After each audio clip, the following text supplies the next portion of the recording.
Welcome back, Reg audience. Second time in our new studio, and we're enjoying it immensely. It's really nice. The vulture's here. It's so high tech here compared to where we were before. We liked where we were before, but this is an upgrade. So today we're discussing security. Knowing what you don't know. You remember there's the knowns and the known unknowns and the unknown unknown. That's it. We're getting into that today. The security landscape is changing. It's getting more complex. It's getting harder for you to manage. So we're going to try and help you manage that today. This is our premise, 100% security. If you're looking for that, you're probably not going to get there. You're certainly not going to get there, just because of the sophistication and the number of attacks that you will suffer from. So what are you going to do about it? Now, first of all, let's see who's on our show today. Now, in a minute, we will be hearing from Raymond Gennis, who's in Germany. He's coming down the line from Germany today, which is why our studio has more room in it than normal.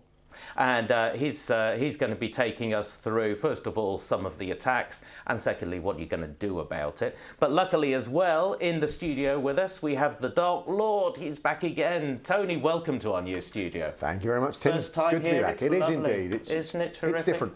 Isn't it? Now, so there are lots of things that we're going to be talking about today that you have been nagging the Reg audience about. Well, I mean, every audience that you speak to, which are quite a few of them, for years, isn't it? About good discipline, about knowing what you need to protect, these sort of things. Indeed, and trying to work with these things called users. I believe that the politically correct term is people, but users. Users. And if it wasn't for them, then security Life would would be be easy. so much easier, which is unfortunate. So you've got some good advice for us, and also some quite good information about how the state of security in the Reg. Some very recent audience. Research from the register audience. Great. Carried out just before Christmas. Lovely. Now, the other thing that I have to remind you about is ask questions. You ask questions, they come into me here, and then I ask them to our two experts today, and they are experts on this subject, so please do ask if there's something on your mind. Remember that you can watch this again if once is just not enough for you, or if you want to send it to a friend, as there will be an on-demand version. And please tell us what you think of this afterwards, not now. Just wait until afterwards. And so especially if you want to hear more about this subject, because there's plenty to say. One of the hardest things about this is squeezing it into an hour. So Tony, let's talk about some of what the Reg audience is telling us and what users are doing at the moment. Absolutely. We ran this survey with the register audience just before Christmas, just after Christmas, and we found here that everybody agrees. You can see the bars on the left-hand side of the chart agreeing or finding out that things are likely to change in this way in the future are very, very strongly represented. And we've basically broken them out into two different areas. One we've termed the application access side, but that's really again about people and working patterns. And as you can see, that things are changing rapidly inside organizations. We've got more people working from home. Well, that's been going on for some time, but increasingly there's the request for people to work remotely, literally wherever they are. So mobile workers, people who before only operated in the office now want to work essentially from wherever they happen to be at the time. We're also seeing more demands from channel partners, suppliers in the chain, customers even, to access information that previously has been locked up in the data center or in the computer room. And this is really getting to be quite a dramatic occurrence. And then at the bottom half of the picture, we're saying, well, actually, the way the IT infrastructure itself is operating is changing quite dramatically as well. The first bar there, changes in how data is used and moves around. You know, in the past we had maybe, one copy of the primary data, maybe with some replicas made, some backup copies kept. But now we're creating more and more copies of information almost at the drop of a hat, because it's so easy to do with the storage technologies we have. So data's moving around much more, which is making it difficult to work out where it is in the first place to protect properly. And then there's this other thing on there called virtualization. The register audience has been at the forefront of the adoption of virtualization on the x86 platforms, and that's become an issue for people on how to actually manage this, because the processes and tools that we've put in place to try and look after things have really only been coming to maturity over the last couple of years. So trying to work out the best way to look after these things is a challenge. And the survey also told us that people don't know what's running inside their virtual machines, whether the virtual machines only have access to the data that they should do. How do we keep them patched? How do we keep them secure? How do we know if anything's gone wrong? How do we know if a virtual machine has been cloned and taken somewhere else, complete with the data inside it?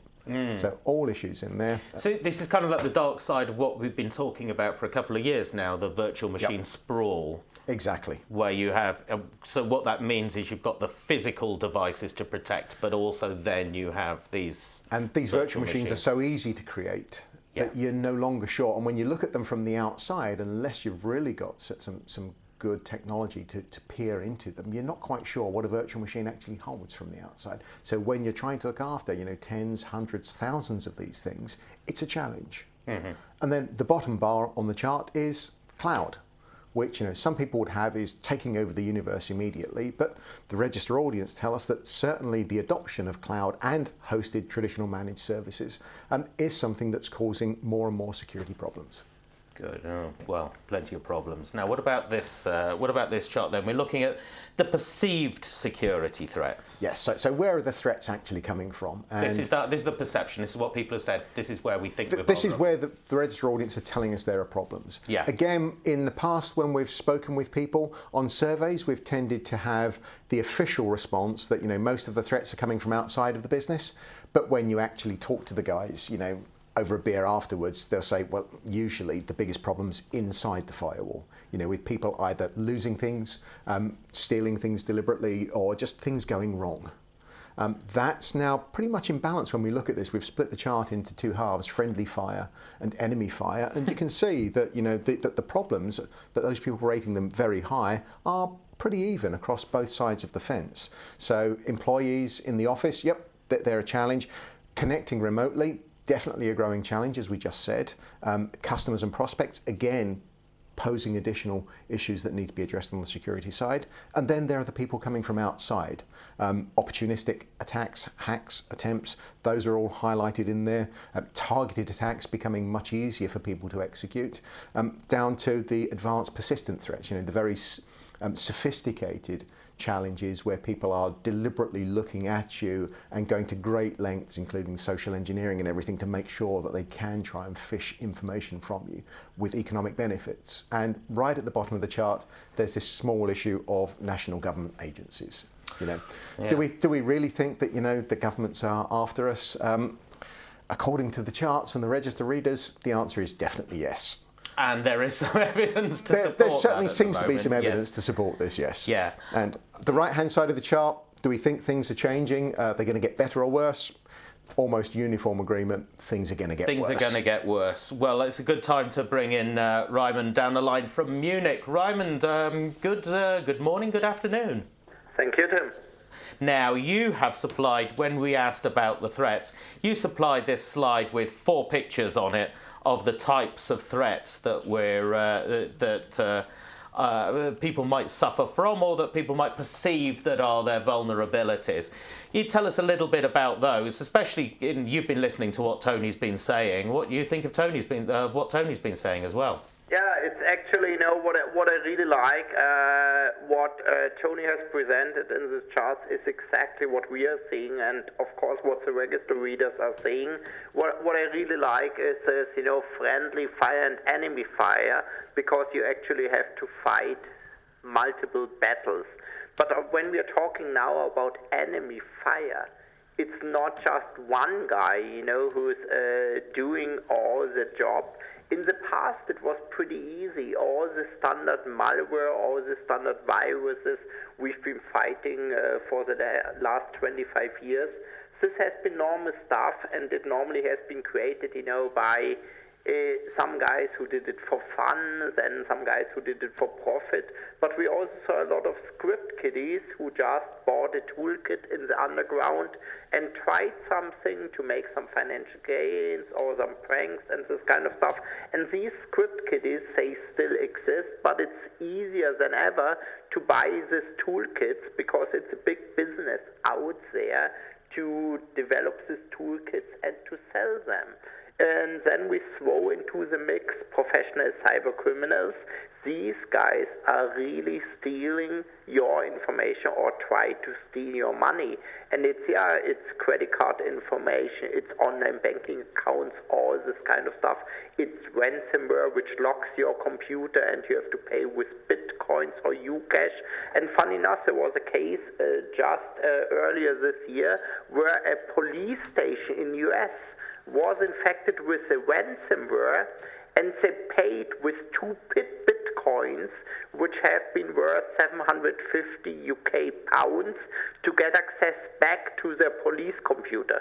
So it seems that this police station didn't have a good backup strategy, and they have been so desperate to get the encrypted data back that they paid cyber criminals 750 pounds. Really scary. Another threat which we shouldn't underestimate, and this I would say is also linked with friendly fire, are hacktivists, are maybe insider within your company which aren't too happy with your company's ethical behavior. You could ask Edward Snowden while he, grabbed 1.5 million documents out of his it was even not his employer, but he definitely was somehow an insider as a contractor. So you have these activists who are grabbing information and are publishing this information, and this could be really harmful for your company. You have guys like Anonymous and so on who would shut down server infrastructures just to protest, just to make a point about it, and we shouldn't underestimate this. A few years ago, this didn't exist in this professional way. We are seeing it now.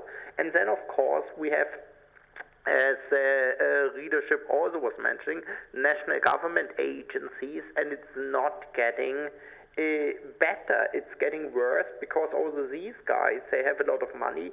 They're very sophisticated, and even if they do something like Stuxnet, which we might say that's ethical because they, sabotaged a nuclear enrichment program. Unfortunately, this stuff didn't stay there in Iran. This stuff was spreading. This stuff was analyzed not only by us, the security researchers, the good guys. This stuff was analyzed by the bad guys and was used as an inspiration to create better malware. So we now see part of the Stuxnet code within banking trojans, which makes it more difficult to spot them because they use evasion technologies now being inspired by Stuxnet. So the question for me long term is, we are all against atomic, biological, chemical warfare. Maybe we also should say, maybe digital warfare is not such a good idea. But let's see, time will tell. What I could tell you and what the register readers have told us as well in the stats is that everybody is concerned about this kind of stuff. It's also becoming a whole ecosystem now. It's not just individuals. There are people that offer professional services as part of this ecosystem to steal data. There are people who specialize in the creation of the original malware. There are people who specialize in exfiltration of the data. There are people who sell managed services to actually monetize what you get out of it. So there's a whole professional community wrapped around specializing in different pieces. The people attacking you don't have to know everything now. It's interesting, Raymond, that we have several questions coming in already, which I'll keep back for the minute, but people talking about the techniques by which we mitigate these threats. But first of all, it's good if you describe a little bit more about the process by which systems are compromised. This next slide, how to get your prey. Can you explain this to us? Exactly. So at first, the attack is specialized. It's like, an eagle who looks for a fish. If it's a white-headed eagle, he's specialized on his prey is fish. The attacker now is really specialized. He doesn't send out a malware sample to everybody via spam mail and waits till somebody clicks on it, because with this he generates too much attention, and us, the security players, will get the samples pretty fast, will generate the signatures, and with this we mitigate the risk for all the users. What an attacker is doing nowadays, he's looking at profiles of companies. He looks at a profile at the public webpage of the company, gets information about the company.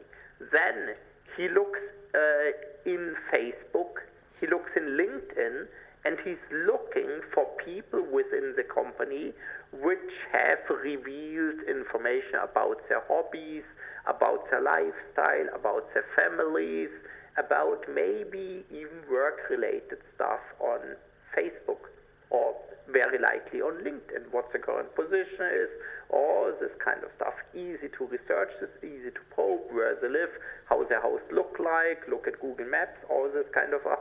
It's amazing what you could figure out about an individual. Based on this, say, craft a social engineering pitch. So you might receive an email, hey, you know, your name, is this you? Is this you, old buddy? You know, we've been together in high school. Attached is a picture, you know, which shows us. Is it really you? Please click on it. Or please click on the link. The victim then clicks on the link, you know, nothing happens, so he thinks, hey, something wrong, malformatted, or he downloads a special viewer, so he could watch the picture, whatever. And with this, the attacker is within the organization.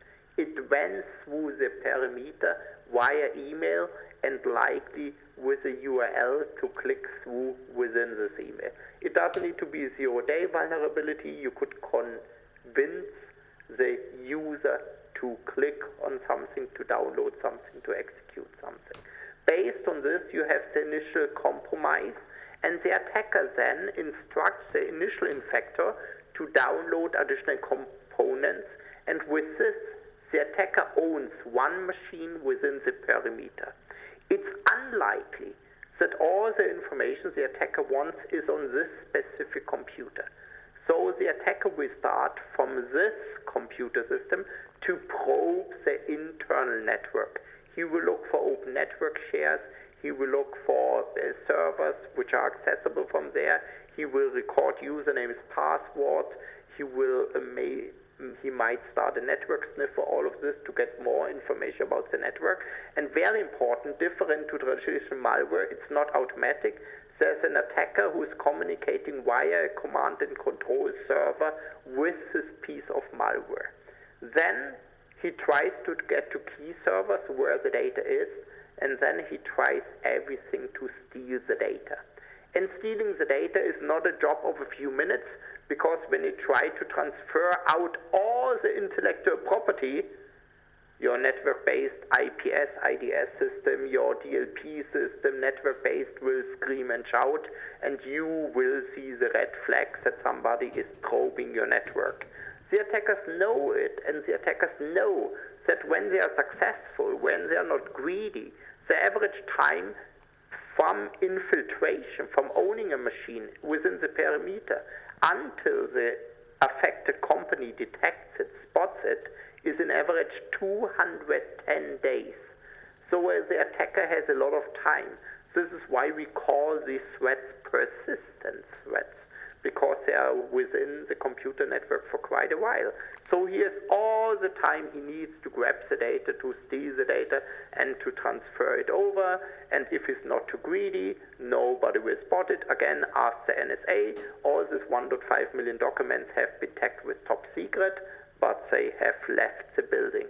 And again, it's not the traditional malware anymore, which is just a mass problem. It is something sophisticated, which has been designed exactly against your organization, against your company. Okay, but on the one hand we have the sophistication, and on the other hand we're looking at these statistics that you've given us on the amount of malware being detected, and so just the volume of the attack seems to be the volume of the number of attacks seems to be enormous. Yeah, it is enormous. When you look at the A/B test malware statistics, this is huge. the amount of threats we have to handle as a security player is enormous. So every day we are getting about 200,000 unique binaries, new malware, where we need to create pattern files for what we need to distribute to our customers. And every security player has to do this. Okay, we also in the background, we share all the samples. So every day, we are receiving samples from Symantec, Sophos, Kaspersky, everybody. They are receiving samples from us. So every security player on average gets 600,000 plus samples per day, and then we condense it down to unique samples we didn't know yet. That's 200,000, and we generate pattern files. But again, these targeted, sophisticated attacks, they will not be in this set. They are very specific and against specific organizations. But, this is on an industrial scale, Raymond, but one of the nice things about this is you still manage to be able to produce a picture of a packet of mints for us. So why people's networks like mints? Because that's what the security players told them. We told them, and we are guilty of this, protect the perimeter, invest in firewalls, invest in VPNs, invest in gateway protection to filter emails, to filter URLs, to do all of this, and your intranet will be safe. And this is why I'm using this Mentors, because it's hard on the outside, but soft and chewy on the inside. And we might invest too much, companies might invest too much on the hard shell, forgetting the intranet. I always say, if somebody wants to get in, he's getting in.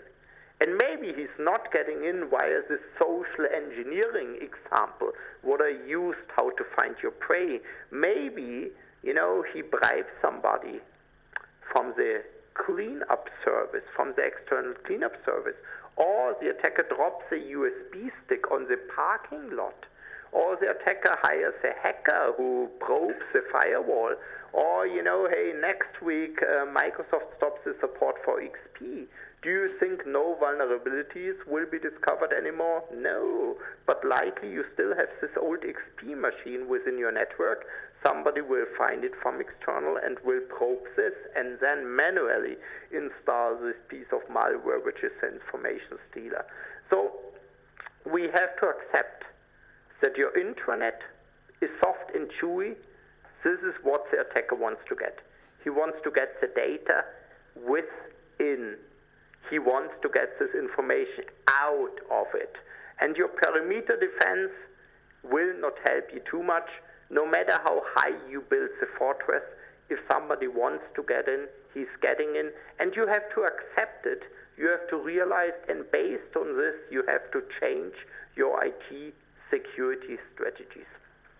Lovely. Thank you, Raymond. We'll be coming back to you a little bit later on when we talk more about what we can do about these threats, because we have some questions that have come in about these already. Just before we leave you for a couple of minutes, just one that's come in several forms.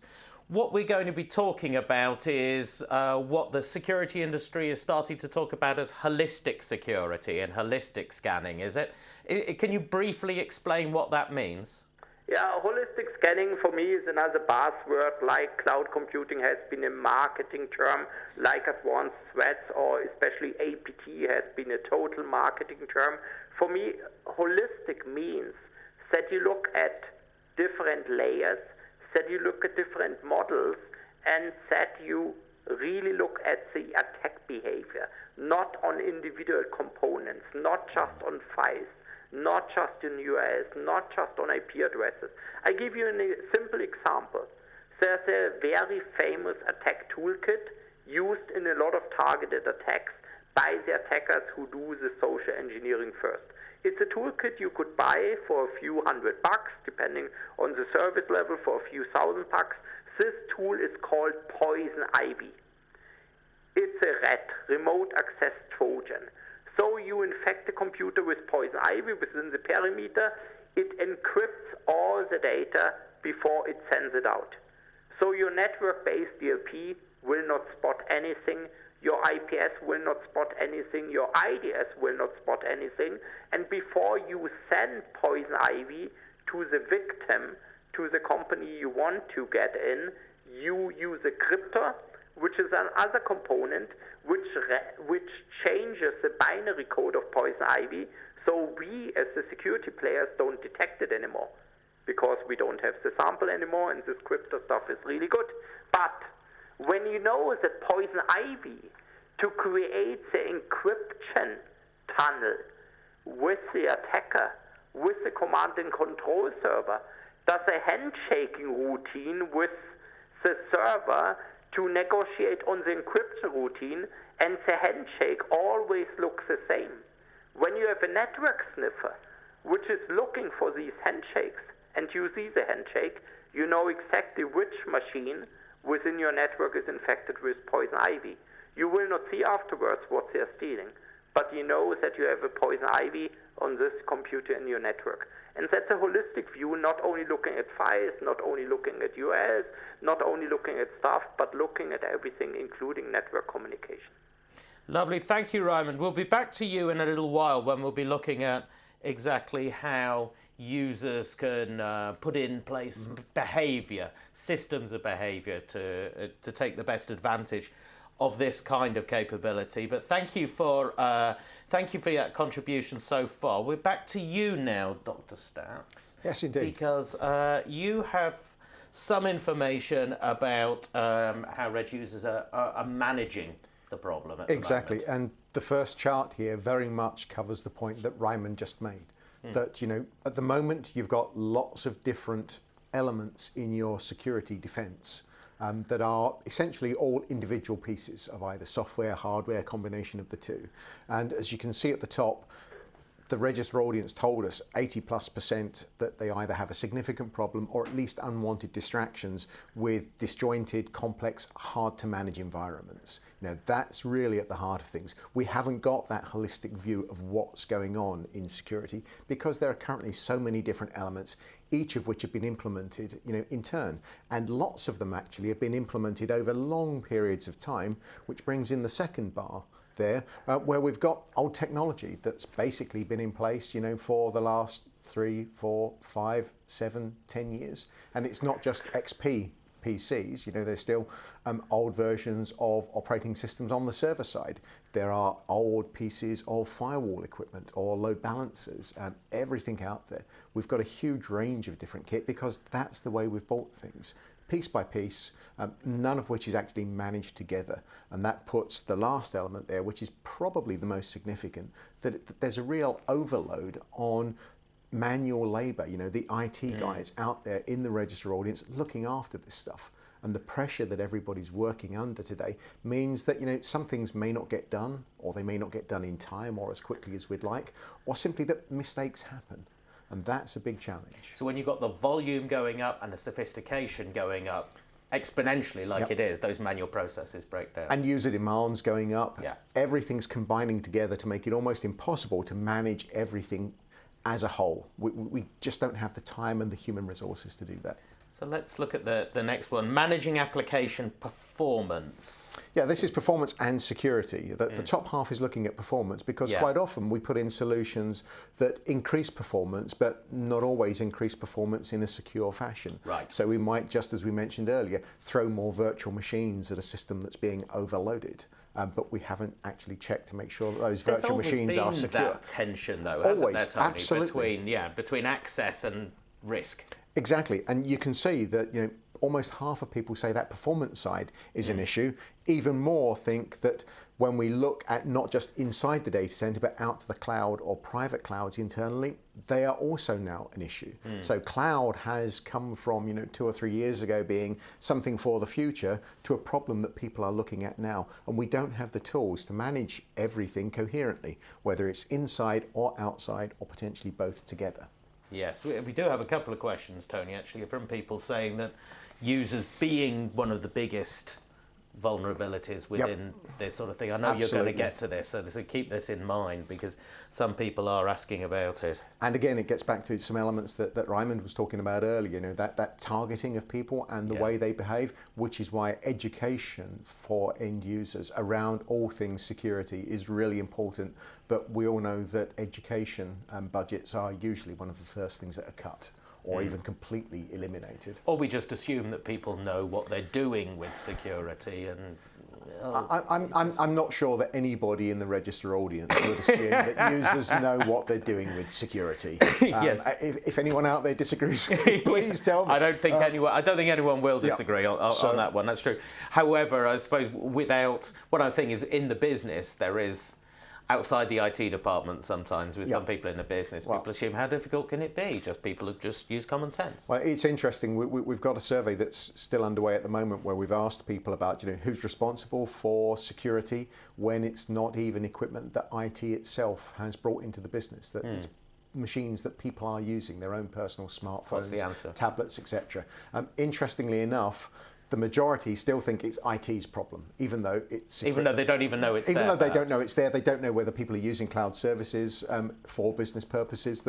So IT still gets responsibility for it. Perhaps more alarmingly, though, there was a subset there, a significant subset that said either it's the responsibility of the user or the user's business manager. And I'm reasonably sure that the audience would back me up by saying that's probably not a good idea. Not without a lot more training. You're playing on safe ground today. I think I'm relatively safe on that one, yes. You're with the audience today. It's not always the case. Now, let's have a look. Your access security capability. Exactly. This is what the users can do. Exactly. Well, this is where are we at the moment? So the left-hand side is what's your current capability? Yeah. And as you can see, apart from the top bar there, so small red bars. Basic network security, so firewalls, anti-malware. Almost everybody else for all of the other areas on the application, the data, the user access audit, the sort of, what's different, is anything unusual happening, monitoring, all of this, lots of, things that are not red. We don't have comprehensive capabilities. It's a challenge. We recognise we've got a problem here. Okay, we recognise we've got a problem. The right-hand side of the chart, are we going to do anything about it? Absolutely. All of these areas are focused for improvement. But again, as we know, quite often IT is tasked, especially these days, with improving things without necessarily being given the resources, either in terms of budgets or time, to actually do something about that. But you've also got the added challenge. Well, changing security is difficult at the best of times. But how do you change security while still keeping the business going? Yes. We've just had a question from Courtney, who's saying, would it be possible to get the presentation used in this Regcast? Yes, it is, isn't it? I mean, it will be, and it will be useful. Your stats today are particularly good, I think, if you don't mind me saying, Dr. They're also very recent, as I said. These came from the register audience last November, December. Yes, so we will make those. We will make those available. I'm not sure exactly how we do make them available, or whether I've just promised something that we can't do. Isn't there a download button somewhere above us? We've got a new. We've got a new it's set on the of sides, buttons. Aren't they? Yeah, so and I can't remember exactly where they are. So let's. I'm sure someone will whisper in your ear to tell you where the button is. And tell me, don't mention that again. So yes, that's probably what they will say. And in your final chart in this one, you've cheated. You've put 2 in. Put 2 in, yeah, because I know you love charts, Tim. Yeah, you test my love sometimes. Right. Well, okay. So what we've got here is we asked the audience, well, how secure are you at the moment? Is this idea that Roman was talking about, securing the perimeter? Is that still the way that you do things? Is that still the right way? You agree that that's what you should do, or you need to change? And as you can see here, that basically the bottom half of the bar here, people say that we need to actually put in security that looks at data applications rather than trying to protect the outside. And the right-hand side of the chart, well, okay, if network perimeter security isn't good enough anymore, and you could argue maybe that it probably never was. Yeah. Especially over the last 4 or 5 or 6 years where there has been this growth in requirements to allow outside access, both from our users becoming more mobile, but also from those channel partners and customers and suppliers and everybody else. That's meant that some firewalls are now less of a wall and more of a net, with lots of big holes in there so that even big fish can swim through. So do we need to change from the perimeter security to the application data level security? You can see that 85% of the register audience say that's certainly the way that either we've changed already or that we need to change, or it's something we have to at least look at and think about, and we should be doing something about this. Yes. So there is a recognition that we've got to change. That's completely clear. It's one of the strongest results, one of the most consistent results we've ever had from the register audience. Well, as Michael points out as a comment to come in, that if you're an attacker, it's better if you're anonymous. And to be anonymous, to look like someone who's inside the organisation is a great way of remaining anonymous. And so that's why you get this 210 days before the attack is. And that's the average. So that's a 7-month average, which of course means there are lots of people that are there a year, 18 months, potentially there forever, because we know that the monitoring capabilities that organizations have are not the most sophisticated, particularly when you're looking for changes in the way things are working, rather than something that's a significant alarm. And security always generates lots of alarms, so how do you stop crying wolf? How do you know when you've really got a wolf in there rather than just something that you can ignore? Yeah, that's great. And I've just heard that we can put a download link up for the slides. This is great news. Thank you very much, people in charge, because these are. I think this is a really useful deck, and there's more to come. Actually, when Ryman comes back up. Not say yours is not great.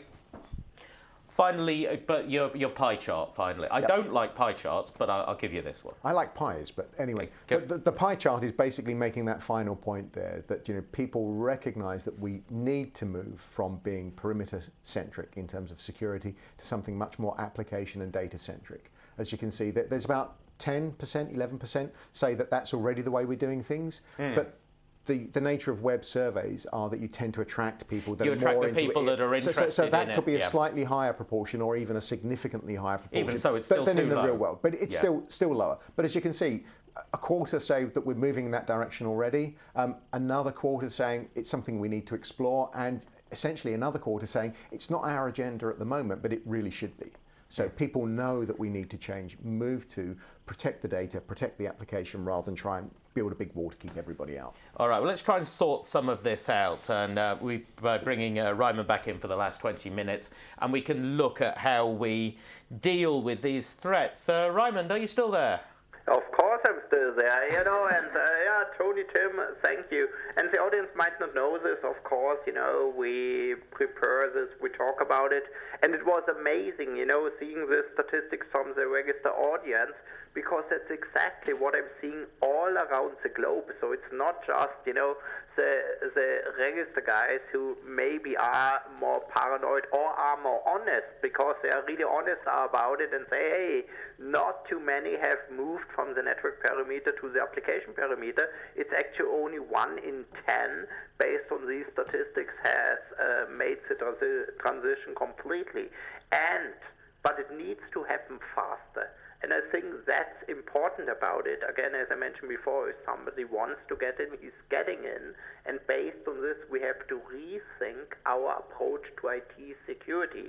I am now called to meetings for reasons I never would have thought about. I have chief information security officers who just had a breach and who are happy that a breach happened, which is totally scary, because out of the sudden, what's it told the rest of the organization forever, what's it told the board finally happened, and based on this they say, now I need the budget, and now I'm getting the budget. It's amazing how difficult it is to the board to tell them that, hey, bring your own devices, you like to empower employees, bring your own devices could mean bring your own disaster. We need to check with the legal team if we even could allow these policies. We have to do the following. We have to put the checks and balances in place. The old perimeter security, the old, Mentos approach doesn't work anymore. And it's not so easy to do this. So I think we really have to spot the new reality that information is no longer protected by the traditional defenses, because our networks are totally different. We have virtualization, we have cloud computing. Even if you say you don't have public cloud computing, think about all your iPhone or Android users. Automatically you have public cloud computing within your organization, if you like it or if you don't like it. So you need a smart protection for your information, because that's what you want to protect. You want to protect the data, you want to protect your intellectual property, you want to protect your assets in most instances. Sometimes, of course, you need physical security, and you still have your physical fortress or concrete around your data servers and this kind of stuff. But the attackers are looking for information, and that's what you need to protect. So you need to know what you want to protect, how you want to protect it, where the data is, who is accessing the data and everything. And again, traditional parameters with all the mobile devices, with USB sticks, with everything in and out. You have a flow of data you never had before. And also, as mentioned before by Tony, we copy the data, we duplicate the data, we spread the data, we do all kind of stuff. We also have to accept that a point solution might be nice, that one point product informs you about something, but doesn't see the holistic picture, doesn't see everything. As I mentioned with this US-based company before, 60,000 alerts on their point-of-sale systems last year, and they just ignored it, and the damage, because users lost confidence in this retail player, the damage is in the billions, because somebody ignored the log entries, because it wasn't meaningful enough. And this was a point solution. The point solution did the job, but it doesn't correlate, and it didn't give a holistic point of view on what was going on. So point solutions are nice, but you have to accept you have limited visibility, you have to have more administration on it, and you have to connect the dots by yourself. So what you really need is something which is simple but flexible to manage and deploy in such a complex environment. And I agree, a huge company, an industrial giant like General Electric and so on, they could have the expertise, they could have the teams to manage a lot of point solutions, and they might need it. But a typical company with a lot of intellectual property, with 100 employees, 200 employees, 500 employees, I don't think that they could manage a lot of complex point solutions and are able to connect the dots by themselves. It's just a manpower issue. And then we have to accept that we have a dynamic, we have a complex environment, we have many new apps and platforms.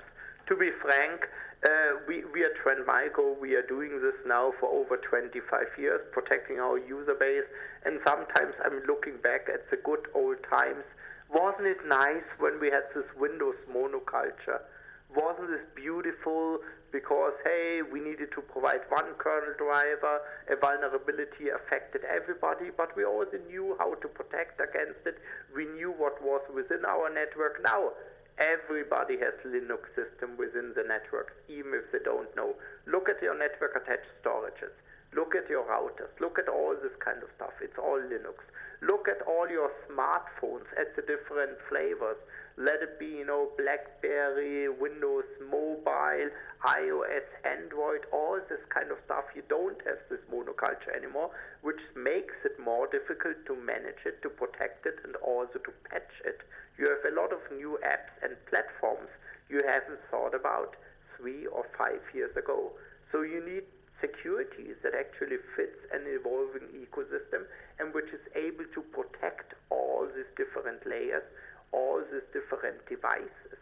And to do this, you really have to look at a complete new security life cycle, especially for content security. Because again, it's about the data, it's about how to protect the data. So you need a way to detect the intrusion, to detect the malware, because likely the attack will happen with the malware.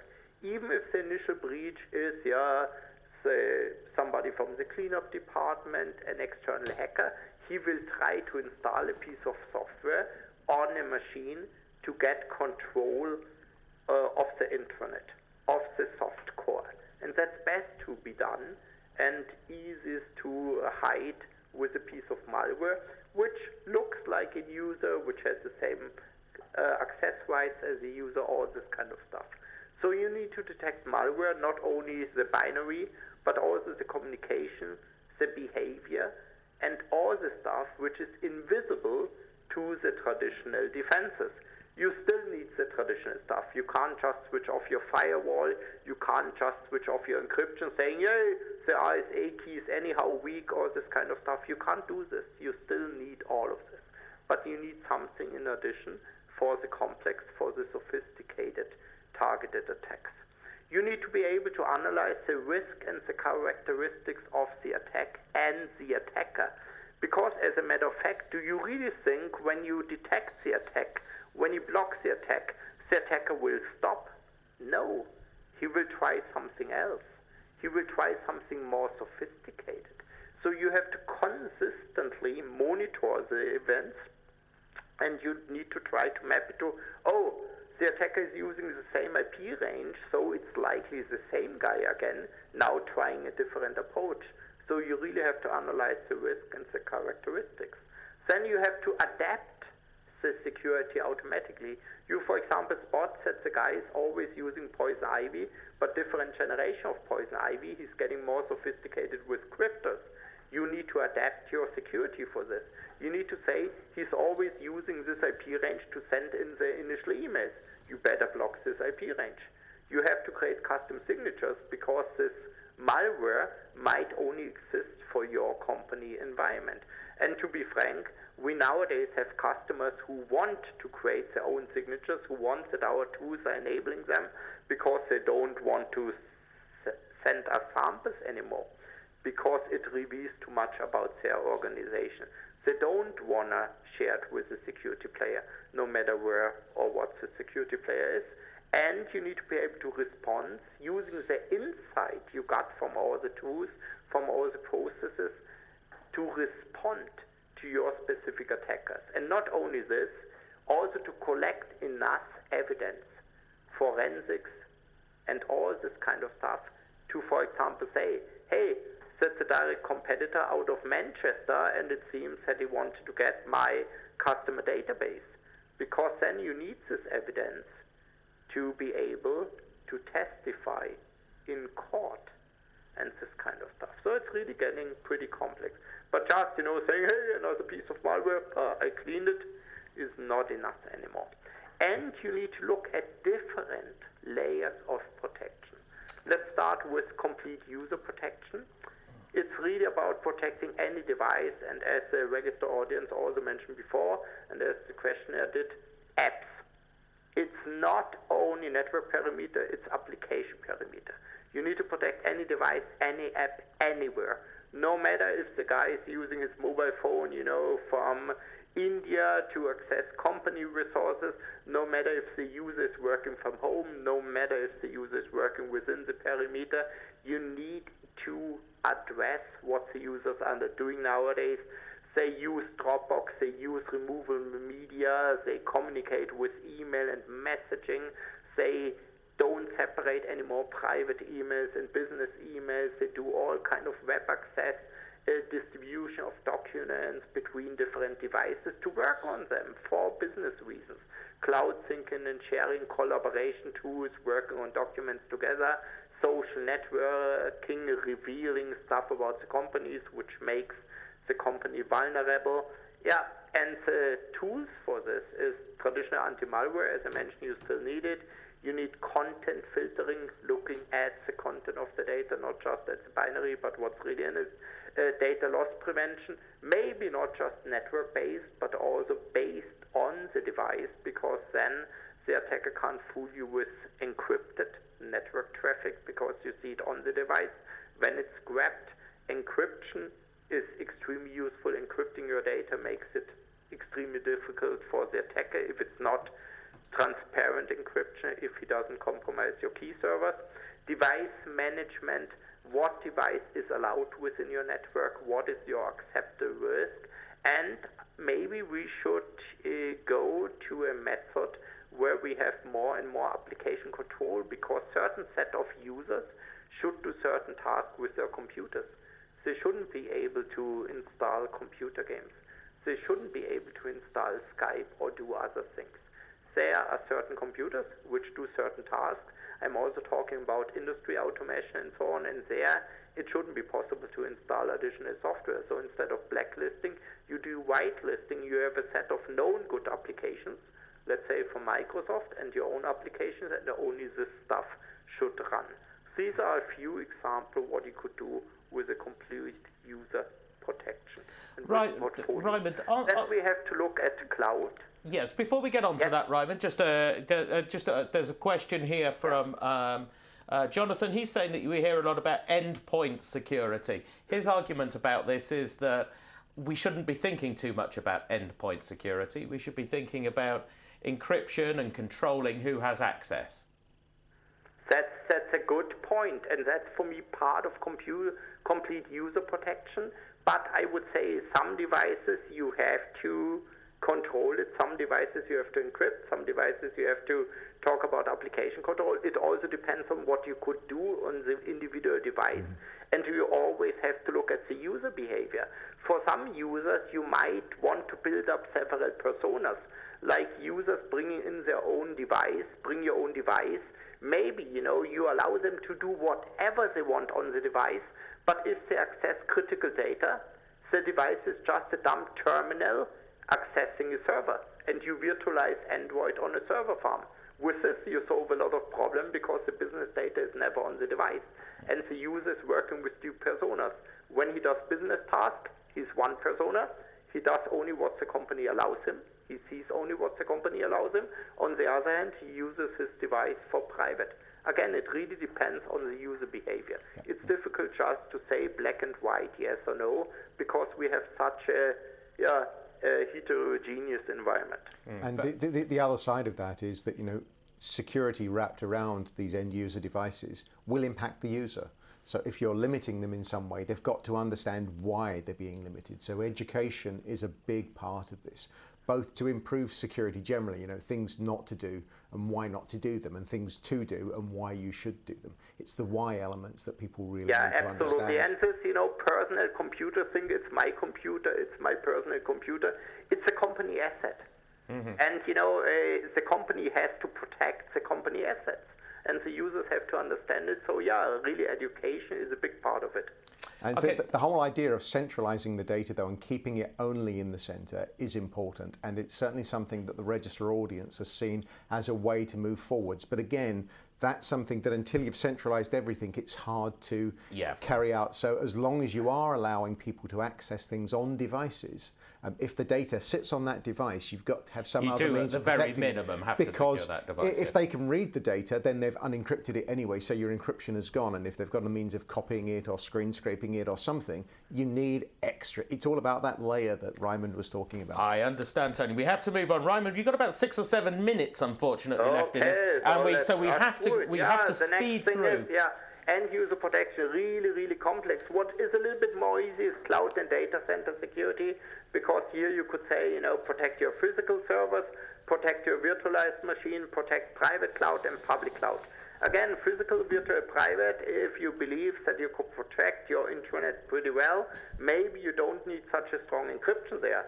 But I tell you, if you move stuff to a public cloud, it's a damn good idea to encrypt as best as possible and ensure that your key servers are not compromised.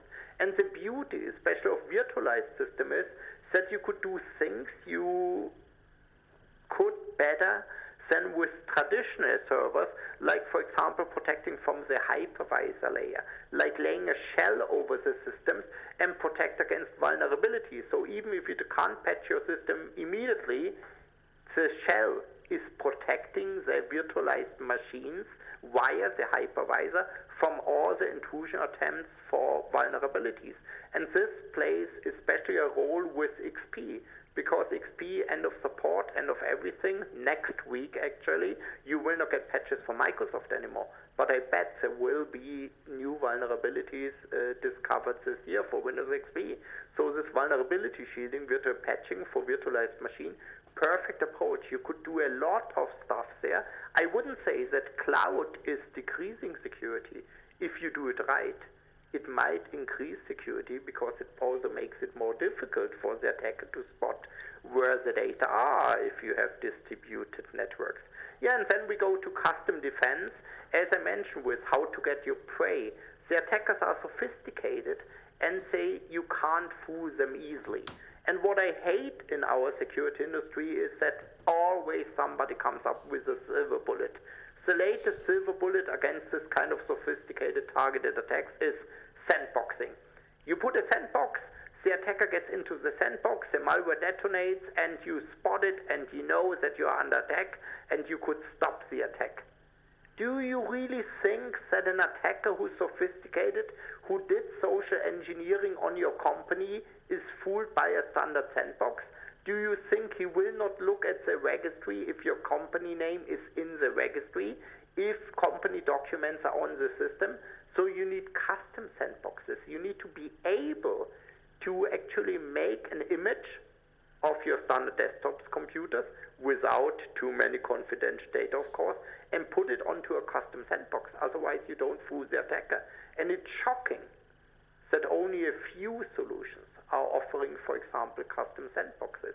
You need all kind of stuff there, like as I mentioned before, poison ivy, network threat detection, local threat intelligence, the correlation, the holistic view on it, advanced threat analytics for specific events, automatic security updates everywhere, and threat services, which helps you to identify not only that an attack is happening, but also helping you to identify the attacker, if it is state-sponsored, if it comes out of China, if it comes out of Russia, if it comes out of Manchester from your direct competitor.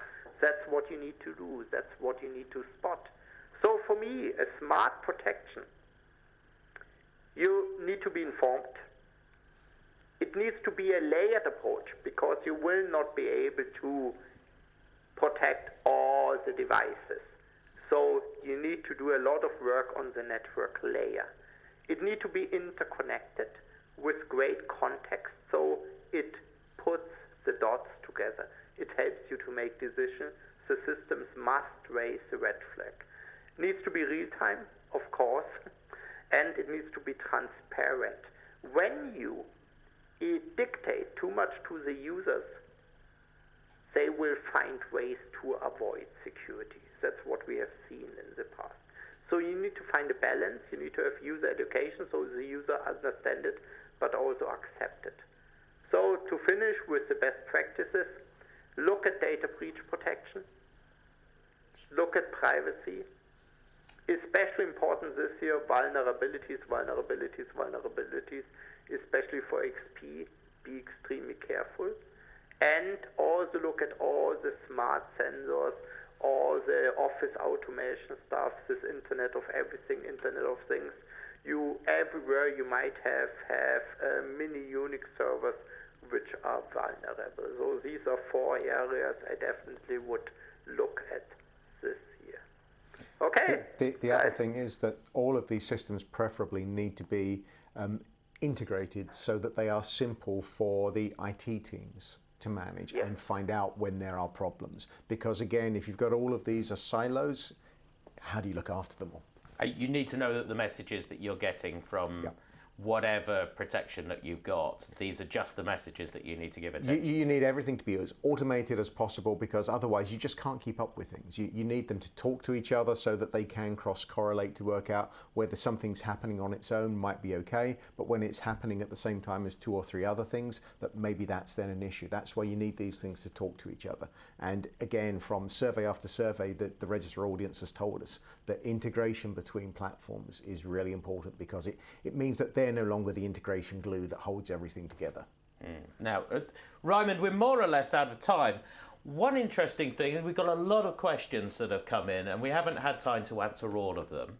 So what I'm going to ask both of you to do, Tony here, Raymond here. I can't tell if you're crossing your fingers when you say yes to this, because you have to say yes because you're on live. Would you, if I do like a follow-up from this and ask you these questions, you could maybe help out with some of the answers, and we could post that, and that would be useful, because some of them are things we just haven't had time to deal with specifically. Some of them are maybe a little bit more detailed than is easy to do in something like this. But I think, to my eyes, they all seem to be valid questions. Absolutely. Absolutely. I love to do this, Tim. Yeah. Oh, that's what I like to hear. Thank you very much. Ryman, there's one final thing. To get users, it's a question from Jimmy, to get users to pay attention to the things that they should be doing. How do we do that? Because we're always telling them that they ought to do things, that best practice is part of their responsibility. They don't do it. For me, it is, just pick up a few public cases, like, the stuff from Snowden is displayed everywhere, the recent Target breach and other breaches. Just show some of these well-known cases and also link it with the financial loss these companies had, or the reputation loss. And then ask your employees, what do you think would happen to our company? Yeah, Ryman, thank you very much. Tony, final word on this. It's basically educating people not just on the what to do, but why you should do this, why it's important. Because quite often the why bit is missing. If people understand why something's important, they're far more likely to follow the process. Lovely. Well, we're going to leave you with your links there. We've promised you a lot of things now, because I've promised that I'm going to answer all these questions and chase them down. I'm going to regret that the minute we go off there. But we will do it, won't we? Actually, what's going to happen is Tony and Ryman are going to do all the hard work on that. Also, please tell us if you want some more Regcasts like this, because I'm very conscious that there is a lot that remains unsaid on this. There's a lot of detail that we could go into that we haven't had time to go into this morning. And so please let us know what you think of this. Thank you for all your questions. We will see you again for our next Regcast. From Ryman down the line in Munich, thank you very much. And from Tony in the studio, thank you very much, Dark Lord. Thank you. I've been Tim Phillips, and I'll see you again soon for our next Regcast. Thank you. Bye-bye.